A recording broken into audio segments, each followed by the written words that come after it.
you. So my story today is really about one thing, being more Oakley.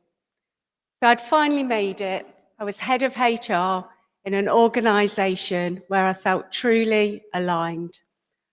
I knew that I could grow to the role of HR director as the organisation grew, after 20 years of climbing the HR career ladder. I was full of confidence. I had a plan. I was going to be there till retirement. That was until two things happened. Firstly, the leadership team changed. And then came along the pandemic. And then straight back into relentlessly rebuilding the organisation, constantly under pressure, navigating uncertainty, and being looked to as an expert when I just didn't have the answers. And that leadership team, I no longer felt like I fitted. And I slowly started to find myself trying to be how I thought they wanted me to be. Because I wanted to fit. I wanted to feel valued. And my confidence started to drop. And then one day, a decision was made at work. It was the straw that broke the camel's back. And I found myself in the backyard at work, sobbing on the phone to my husband, telling him what had happened. And he said, "Niki, you need to leave there." I got in the car and I drove home. And the next day, I resigned without a plan. Working my notice period, I couldn't get through a meeting without crying. I felt betrayed, but most of all, I felt like it was all my fault. I wasn't good enough. I didn't know what I wanted to do next, but the one thing that I did know was that it had to be something different. So I started applying for different roles, and I kept getting rejected. By now, my confidence was at an all-time low, and that's when I knew that I'd burnt out. So after taking some time out to recover, I decided to start my own HR business.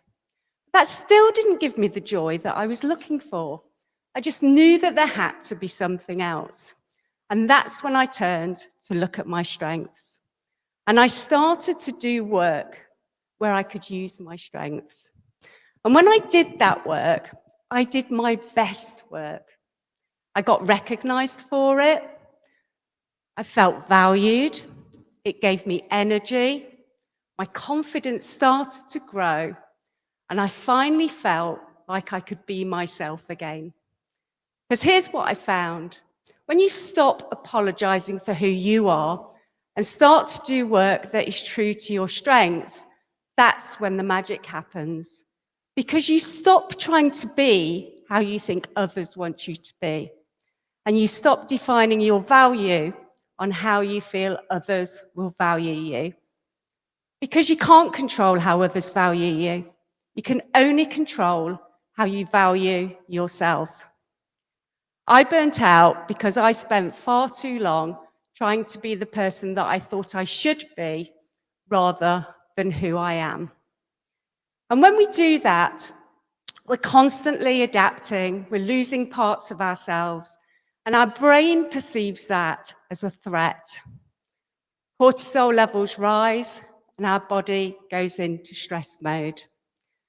And it wasn't until I learned to live and lead authentically that I could stop surviving and start thriving. Now that brings me to today. I've spent the last 2 years working in a full-time HR contract, running my business and training to be a coach. It's been full on, but I've loved every minute of it because I've been doing what I love. And now I'm on a mission to help as many HR leaders as possible define success on their terms, own their strengths, understand their unique value, and find work that gives them energy so that they can move forward with clarity and confidence in fulfilling careers that light them up. But what about Oakley, I hear you say? Well, Oakley's my 11-year-old working Cocker Spaniel, and nothing lights him up more than when he's working with his strengths. Flushing out pheasants, chasing squirrels, trying to find his ball. And because he's doing what he loves, he's got the energy to keep going when it gets tough. He can't find that ball, he'll keep looking for it until he can, because it matters to him. My personal motto is be more Oakley.